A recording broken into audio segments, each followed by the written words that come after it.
Syederalun sebanyak 12 pejabat eselon 2 dan 3 dalam lingkungan Pemkab Pidijaya pada Rabu kemarin 5 Januari 2022 petang diambil sumpah jabatan oleh Sekretaris Daerah Jailani Bramat yang berlangsung di Aula Cutring 2 kantor Bupati.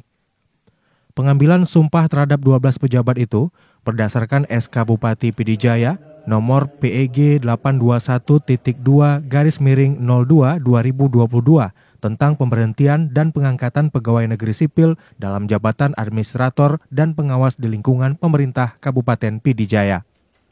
Sekda Pidijaya Jailani Bramat kepada serambinews.com Kamis hari ini mengatakan Pemkab patut menekankan kepada Kadis Dukcapil agar lebih berkonsentrasi dalam melayani masyarakat sebab SK pengangkatan langsung diberikan oleh Mendagri. Sementara bagi 11 pejabat lain pada eselon 3 yang mendapat amanah promosi diharapkan dapat membuktikan komitmen dalam peningkatan kedisiplinan dan pelayanan kepada publik.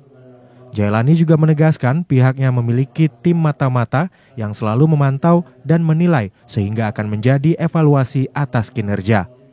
Dari Merdu, Idris Ismail, Serambi On TV.